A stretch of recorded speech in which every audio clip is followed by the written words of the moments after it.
us stand and sing our opening song today. It is called Journey of Awakening. It is the yellow sheet inside your program. We are ready to begin. Here we go.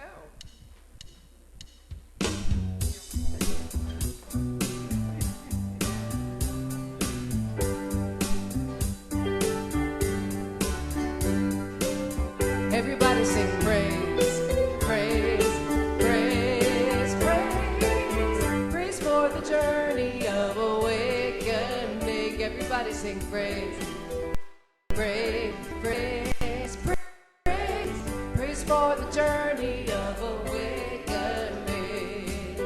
I'm on a journey of awakening to the presence of God within me, expressing peace, joy, love, and harmony on this journey of awakening. Everybody sing praise, praise, praise, praise, praise for the journey of awakening. Everybody sing praise, praise, praise, praise, praise for the journey of awakening. I'm on a journey of awakening to the presence of God within me, expressing peace, joy, love, and harmony on this journey of awakening. Everybody sing praise, praise, praise, praise, praise for the journey of awakening. Everybody sing praise, praise, praise, praise, praise for the journey of awakening. Praise for the journey of awakening. Good morning, everybody. My name is Jackie, if you look in your program. Oh, okay. No, my name is David Burke, and I'm very proud and happy to be your trustee on duty today. On behalf of Reverend Donna and the Board of Trustees, I am privileged to welcome you to the Sonoran Desert Center for Spiritual Living. Whoever you are and wherever you are on your spiritual journey, you are truly welcome here. Here you will be validated, supported, and encouraged to be all that you can be. Our vision statement is love in action every day in every way. Love that. We express this love by learning and living the principles of science of mind. You'll find our declaration of principles on the back of your program. Please join me now in reading them. I believe there is an infinite intelligence operating throughout the universe. I believe this intelligent power is only good. I believe this intelligence expresses as me. I believe through my conscious use of this power, I create my life as happy, healthy, and complete. And so it is. Do we have any first-timers today? I think so. Well, I'd like to thank all the people that make Sunday celebration possible, like Susan, who's here bright and early, getting all the refreshments out. And Doris for doing the programs and helping out.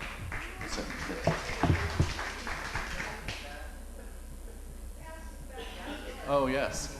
Welcome back. Thank you. We missed you. And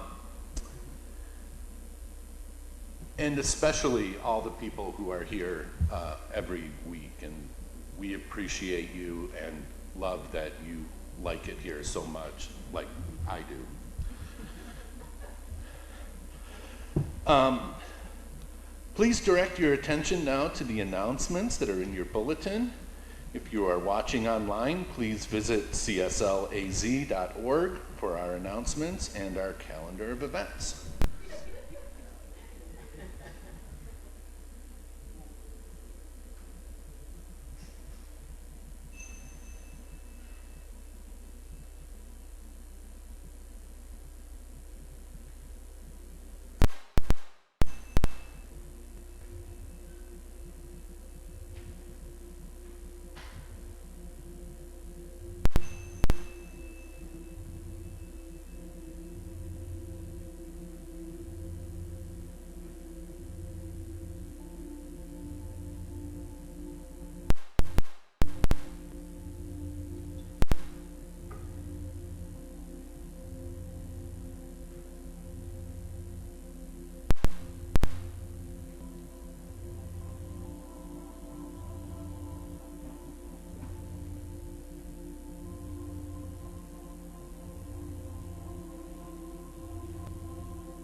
The God in me beholds the God in you.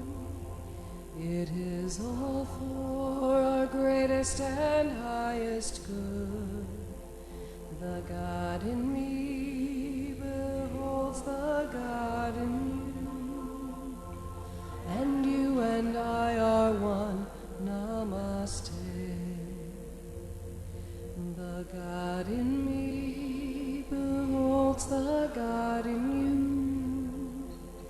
It is all for our greatest and highest good. The God in me beholds the God in you. And you and I are one. Namaste. Namaste.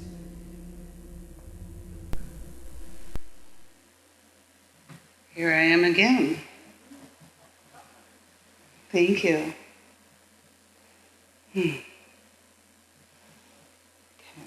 Our dear friend Judy is recovering from an episode with her heart. Let us all pray for her complete recovery and well-being. Let us respect her privacy while she recuperates. The best way to support her right now is with prayer, faith, and love, which travel freely through time and space. Thank you. As I light this candle, John calls it our service candle. I like that. I ask each person to prayerfully seek individual guidance by following the light within. We are open to receive your prayer requests over at the prayer table, and like Judy would say, no request is too big or too small. As practitioners, we enjoy praying for you. Now for our invocation. I take a breath. I take a breath, and there I find God. God is right here, right now, in this moment, within me and within each and every one of you. And within that power is every possibility, every wish fulfilled, every malady healed, every unbalanced, balanced. We have the opportunity to align ourselves in every moment with all the power of God. And we are grateful and thankful that we have the opportunity to come here today together to celebrate this magnificence. We're very fortunate to have Reverend Donna's message and the messages that the practitioners bring and the love and the joy that the entire congregation provides. So together we say, and so it is. Most of you know Peter and I go to Homer, Alaska in the summer Unfortunately, there's no CSL there. But there is a Quaker meeting. So I attended the Quaker meetings on Sunday. What are Quakers? Quakers are members of the Religious Science of Friends. Has anyone here been to a Quaker meeting? All right, good. And it is difficult to discuss the description of Friends' beliefs that would be acceptable to all the Quakers in the world today. But it's a lot like Ernest Holmes says about Science of Mind. We are open at the top. So, there's not a strict box you have to fit into. Quakers all share common roots in a Christian movement that arose in England in the middle of the 17th century. Today, it's generally true that Friends still adhere to certain essential principles. One, a belief in the possibility of direct, unmeditated communion with the divine. I love that. A commitment to living lives that outwardly attest to this inward experience. Nonetheless, modern Friends exhibit significant variations in ways we interpret our traditions and practice our beliefs. Quakers call worship events meetings for worship rather than services. In a Quaker meeting for worship, a group of people sit in a room in silence for 1 hour. You don't think that was hard?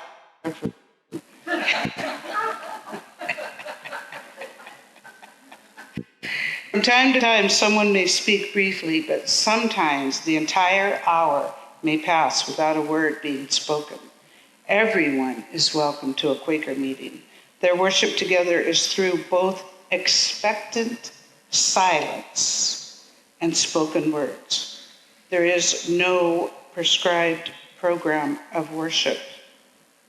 And along the line of sitting in silence, I'd like to share from my book, Silence. As human beings, we need perhaps more than anything else to know how to touch one another. We are undeniably related and interconnected. We depend upon each other in countless ways that we do not always see. To be intimate with another person, to live in a peaceful and compassionate way, we first need to understand how to heal and care for ourselves.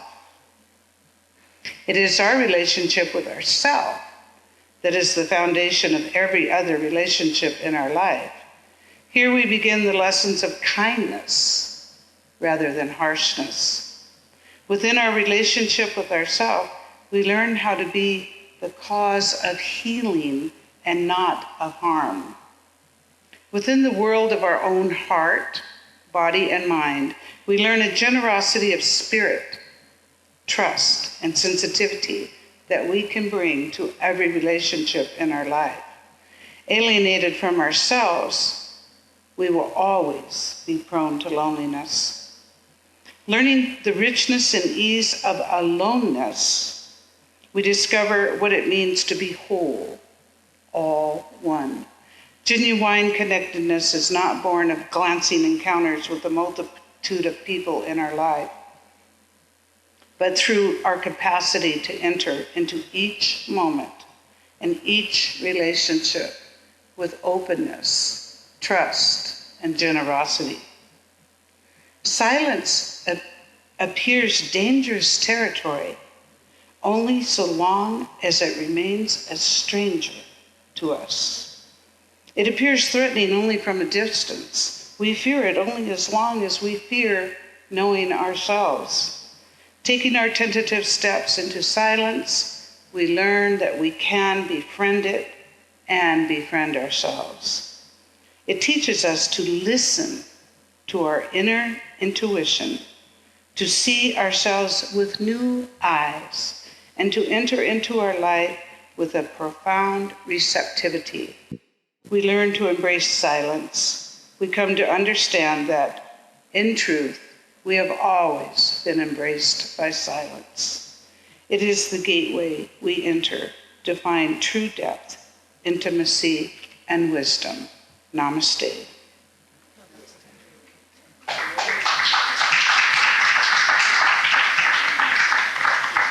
and I'll hold the high watch.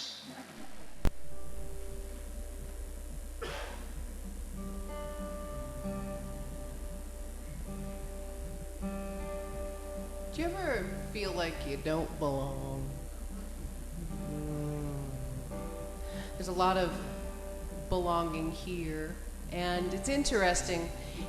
I can approach this song two different ways. I can talk about the belonging aspect and how there are ways to find family, and we know this. We're here after all, right? But I think the way to go about this one today, especially after what Melinda just talked about stillness and silence, it's interesting how on the walls in our center and in the creative space, there's music, which is so loud sometimes, and sometimes it's calming, but it's something that physically hits your ear and your heart and affects you in a certain way. But there's another art form that does that, and it's painting, photography. There's stillness there after the painting is finished. There's silence on the wall. Paint doesn't make sounds, yet inside it touches you the same exact way that music does. It's an act of creativity, and therefore it is an act of joy, and therefore it can't help but scream at you here, right? And I think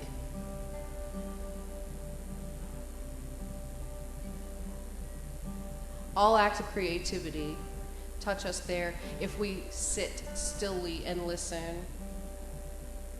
It's amazing how you can be sitting and observing a piece at a museum, and outwardly you're just sitting there looking at it, maybe giggling a little bit if the subject matter's right, but inside you're going, oh my God, I can't wait to tell everybody about this, right? Because it affects you that deeply.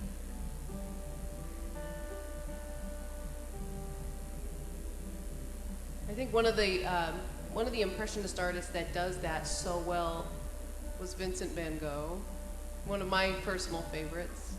And it just so happens that one of my personal favorite artists wrote a song about him too. Starry, starry night, paint your palette blue and gray. Look out on a summer's day with eyes that know the darkness in my soul. Shadows on the hills, sketch the trees and daffodils.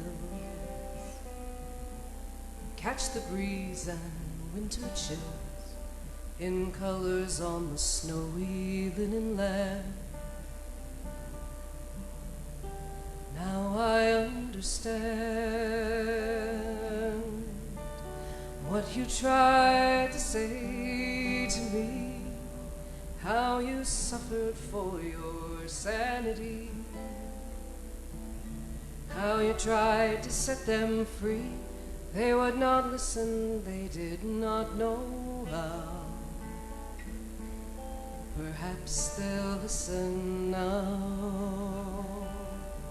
Starry, starry night, flaming flowers that brightly blaze, swirling clouds in violet haze, reflecting Vincent's eyes of china blue, colors changing hue. Morning fields of amber green, weathered faces lined with pain are soothed beneath the artist's loving hand. Now I understand what you tried to say to me, how you suffered for your sanity, how you tried to set them free. They would not listen, they did not know how. Perhaps they'll listen now, for they could not love you. But still your love was true. And when no hope was left in sight on that starry, starry night, you took your life as lovers often do. But I could have told you, Vincent, this world was never meant for one as beautiful as you. Starry, starry night, portraits hung in empty halls, frames that names on nameless walls, that watch the world and still they can't forget, like the strangers that you've met. Ragged men in ragged clothes, a silver thorn of bloody rose lie crushed and broken on the virgin snow. Now I think I know what you tried to say to me, how you suffered for your sanity, how you tried to set them free. They would not listen, they're not listening still. Perhaps they never will.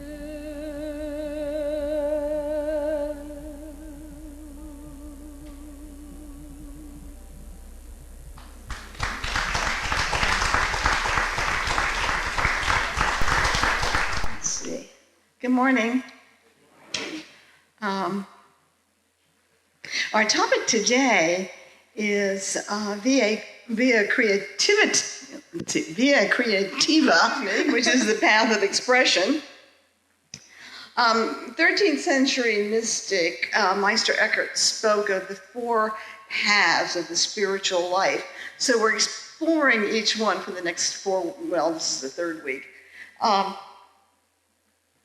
And we're taking a lot of that from the book Original Blessing by theologian and educator Matthew Fox, who's created a whole movement based on Meister Eckhart's idea called creation spirituality. So we began with Via Positiva, the path of awe, the path of joy, where we learn to see ourselves and the world around us as blessings. God is found in the glory of its creation, in the wonder of the world around us. The Via Positiva suggests that we were meant to enjoy this life because we were birthed from love and from joy. So we might consider that the breadth of our spirituality. Everything is God in expression. And last week we explored the Via Negativa, which is the depth of being, where we honor the mystery and the darkness. We called it the way of letting go. If the Via Positiva is adding things by seeing them, then the Via Negativa is a subtraction of things. So we're letting go of everything to get to that place where there is simply God.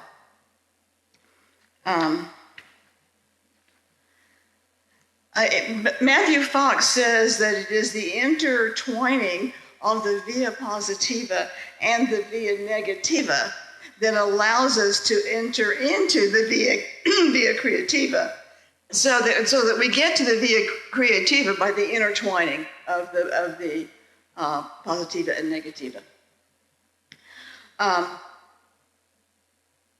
While the Positiva and Negativa are personal, how we experience and interpret the world, the Via Creativa is a path of relationship. It's a way we co-create with God. It's a way that we actively participate in the world that we're helping to form. I took a class years ago, and Dr. Beckwith was the facilitator, and he was saying that the attributes of God, love, truth, beauty, joy, peace, harmony, they are absolute. They have no opposite, because if you're standing in the absolute, there is no opposite. So as attributes for us, they are possibilities, potentialities, waiting for expression. So they can only be expressed through relationship, through us. So you and I are the vehicles through which the attributes of spirit can be expressed. Our founder, Dr. Ernest Holmes, he loved Aurobindo's statement, "We exist for the delight of God." He says, "I happen to believe that everything in the universe in manifestation exists for the delight of God, not for the glory, as though God were to be glorified, nor for our salvation, as though we were lost. All of this is nonsense. It's the babbling of an infant in thought.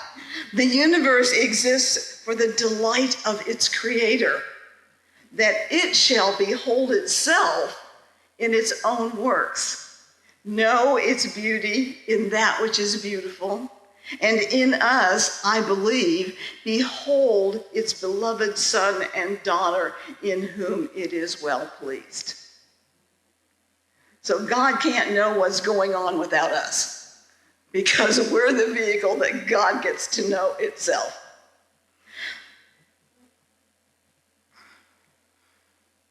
So by divine birthright, we are co-creators with the spiritual energy we call God.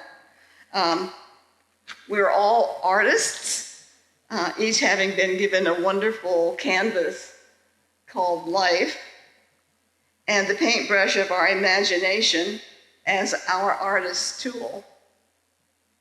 As we age, we gather experiences, some that expand our world of wonder and imagination, and some that expand the depth of our being through mystery and sometimes pain.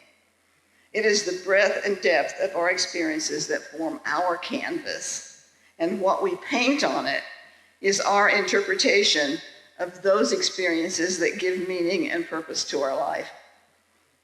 Martha Graham, dancer and choreographer, said, I love this statement, "There is a vitality, a life force, a quickening that is translated through you into action. And because there is only one of you in all time, this expression is unique. If you block it, it will never exist through any other medium and be lost. The world will not have it.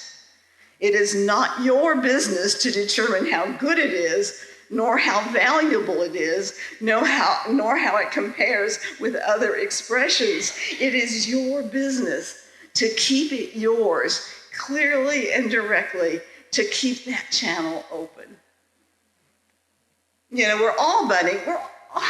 We all began as budding artists. You know, I've said this before, but you know, ask a group of 5-year-olds if they can paint. Everybody raises their hand. They can sing. Everybody raises their hand. Ask that same group of people in their early 20s, how many of them can paint, how many of them can dance, and you've got 1 or 2 or maybe 3 hands. What happened? You know, what happened?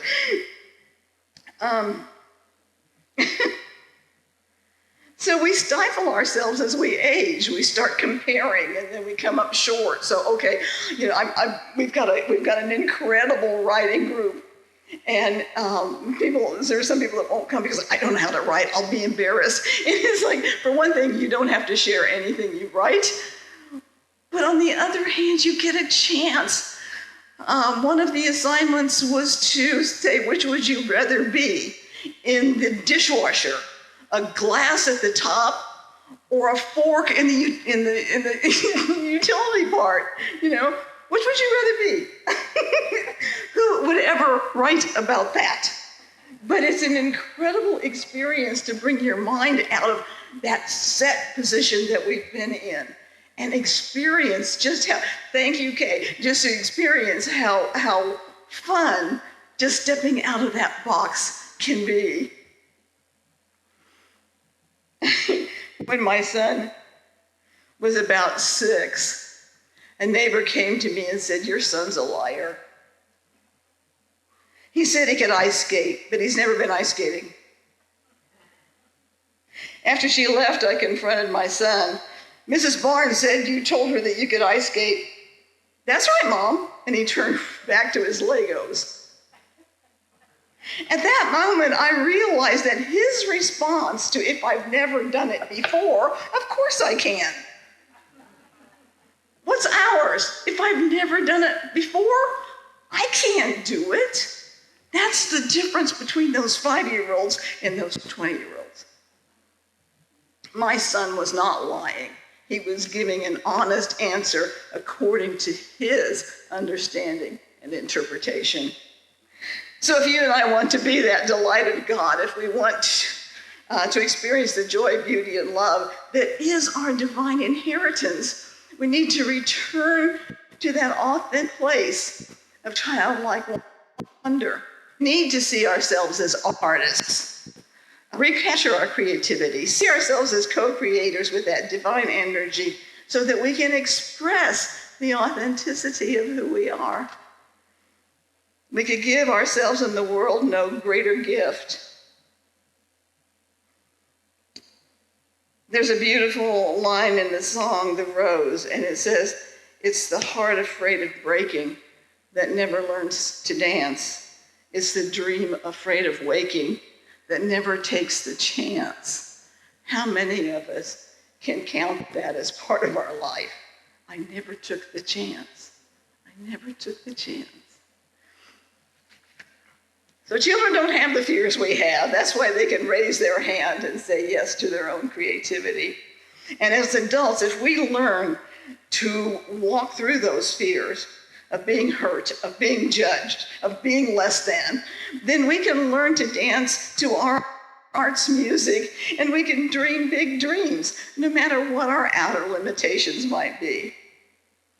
The Via Creativa asks us to open our arms to our own creativity.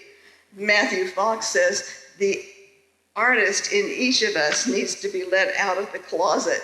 It deserves to be shared, to be wondered at, and to be celebrated." So today, to help us to this return to our childlike wonder, we need to think of ourselves as, number one, images of God and therefore co-creators. We need to see ourselves as birthers of images, and we need to trust the images that we birth. So we'll start with images and co-creators. Scripture tells us that we are made in the image and likeness of God. What does that mean? Many of us grew up thinking of God as a bigger image of us. A philosopher ant asked a bunch of his little ant friends, "Does God look like us?" And his ant friend says, "Oh, absolutely not. God is much bigger, and he has 2 stingers. We only have 1. How many of us grew up with a 2-stinger God? You know, it looks just like me, but it's bigger, and it's going to be nice and friendly. You know, So hopefully those ideas, but have we replaced them with a God as a loving, creative energy, continually birthing images out of itself through us? Julia Cameron, The Vein of Gold, says, "In our culture, God is so often thought of in terms of Calvinistic austerity and renunciation that we forget there is clearly a godly glee in creative excess, an artist in love with the materials themselves. As an image and likeness of God, you and I have been birthed by, from, and in love. We've been given the tools to create our lives as an artist creates his or her vision. And the biggest tool that we've been given is our own imagination, which is God's creativity immersed in us.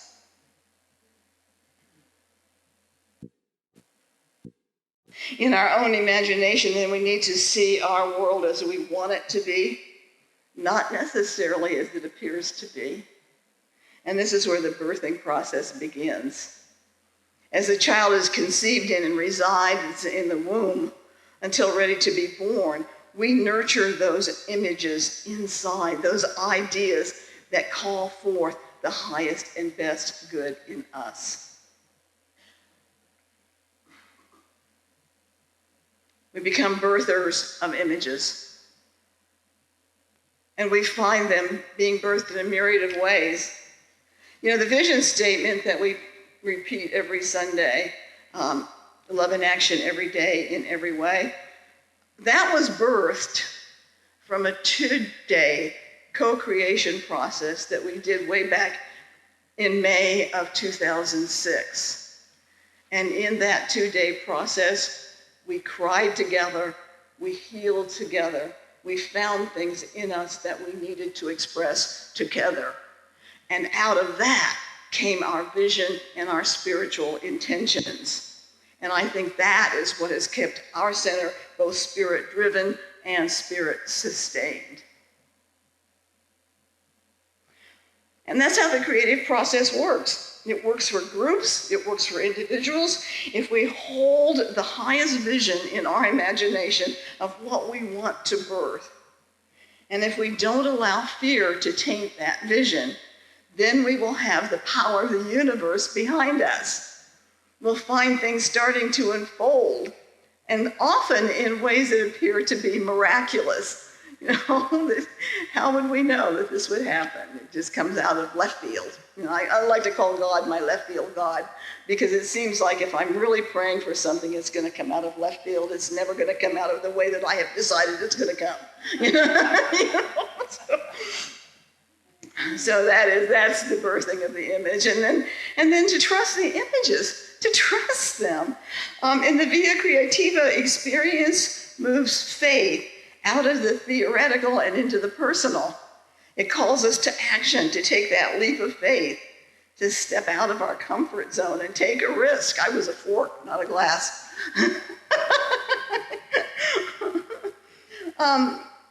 And once we've had some spiritual experiences, then that helps emphasize our faith. It becomes a tool for us, and risk-taking becomes easier because we've learned to trust the process. Ernest Holmes says, all we have to do is state our desire, believe it, and let it alone. The hardest any of us has to do is to learn to trust the universe. We might say it should be the easiest thing that we do, but it's not. We like to dabble with our request, pulling our prayer back, give our spiritual mind treatment, and then steal it back to see if it's taking root. In the last analysis, we must convince ourselves that we are in league with the only power there is. So I love that statement that he makes about that, because it reminds me how well would our garden grow if every 3 days we pulled up everything to see if it was growing. You know? And we do exactly the same thing with our prayers and with our faith. So Ernest Holmes says, think of yourself as being in partnership with this divine presence and its creative law. Learn to trust this presence as you trust the simple fact that you're living. Do not be afraid to throw yourself in complete abandonment and with perfect acceptance into its soft embrace. For it is closer to you than your very breath and nearer to you than your hands and feet. It is right where you are. So when we take that first step in faith, we receive the gift of joy. We do feel that soft embrace. And we're encouraged to risk a little more. And then we trust a little more, and then we risk a little more. So by our divine birthright, we're worthy of the best we can envision. We don't have to earn it. We simply have to trust it. To have faith in God is to follow this faith through by having faith in ourselves. Ernest Holmes tells us, God in you, as you, is you. There is nothing else you can be. You didn't have anything to do with it. You didn't make it, and you can't change it. You didn't do anything that was good enough to earn it, and you can't do anything bad enough to destroy it. So today, let's start to see our world as our palette. Honor our own creativity, honor our own expression by expanding who we are as an artist. There is art in cooking. There is art in presentation. There's art in our work, in our play, in our interactions with others. Anything we are engaged in can become an artistic encounter. I told you I think about my friend. She found a job in a typing pool while she was going to college. She said it was the worst job she ever had. But she decided that when she walked in, she pretended she was entering Carnegie Hall as a professional pianist. And she would treat her typing skills as her artistic expression. And when her day was over, she would give thanks for a good performance. Well, it wasn't long before she was promoted out of the typing pool and into a much better job. Can you see why? So we can be artists with other people, encouraging, sharing, nurturing, and artists with our children, our grandchildren. We are made in the image of God, made in the image and likeness of pure creativity and love, and we need to say yes as co-creators to it all. Ernest Holmes says, I want to finish with this because it's kind of a neat little statement. Ernest Holmes said, "We should come then to this great reservoir of nature, to this infinite side of ourselves, in full and simple trust, in confidence and faith, and taking those small gifts of our lives, which seem so limited, so slight, and so inconsequential, bless them with a steadfastness which has behind it faith in the invisible, a conviction that we are spiritual entities in a spiritual system, and that there is a divine destiny back of each one of us. And if we do this, we shall most surely find that this divine creativeness is stimulating everything in our lives to a newness and a freshness, a new growth that is bigger, better, and happier. And this is to discover that the secret of life within each is divine creativeness. So that's the view of creativity. It's the power of it, and it's a path of expression, a path of imagination, the path of sharing. And if we look at, we can look on the other side too, from the via negativa side, that gives us compassion. How can we sit with someone who's crying unless we have cried? So we need that via negativa too. So anyway,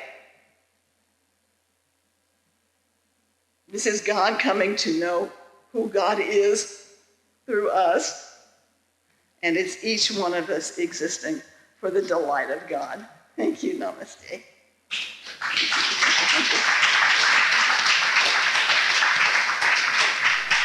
Our song today on your yellow sheet, on the other side of the yellow sheet, is My High is Good. Creating My High is Good. How many remember this song?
So now it's time for our offering. And that's just a divine creativity in process through our financial gifts and love. You know, it takes in this business world, it takes money to run. And we're so blessed that we've been able to make it through COVID and other things that have been setbacks, but we have come forth with abundance. And I'm so proud. We're not a huge group, but we're very powerful and very giving. And I thank you so very much. So won't you join me in the offering affirmation?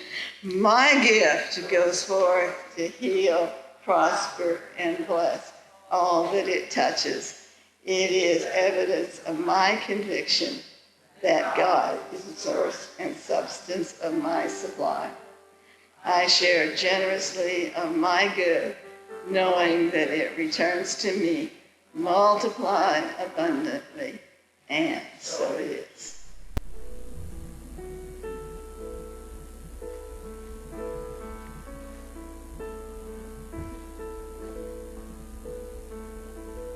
I am so blessed. I am so blessed. I am so grateful for all that I have. I am so blessed. I am so blessed. I am so grateful. I am so blessed. I am so blessed. I am so blessed. I am so grateful for all that I have. I am so blessed. I am so blessed. I am so grateful. I am so blessed.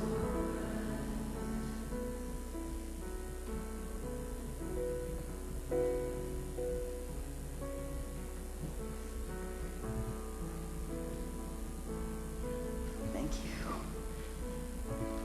Thank you for all that you do to make our center so welcoming and so abundant in so many ways.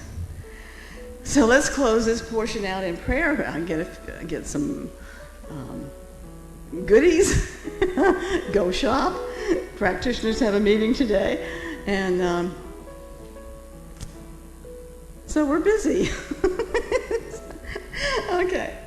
I just know right now that there is one mind, one heart, one love, and that is God. Not as an entity, not with two stingers. God as that power and presence that nurtures and sustains each and every one of us, that knows what to do, when to do it, and how to do it. And as we trust that process, we see it alive and well in our life and in the lives of others. I give thanks for the opportunity to be here today, to be with my spiritual family, and to know that all is well. We do speak a word for Judy today, word for Stephen. Yeah, actually, I think Rosie and I can use a little bit. So, but we do know that when we speak our words, something magical happens, and so that magic is happening right here and right now as we simply give thanks and say together, and so it is. And we stand and sing stand.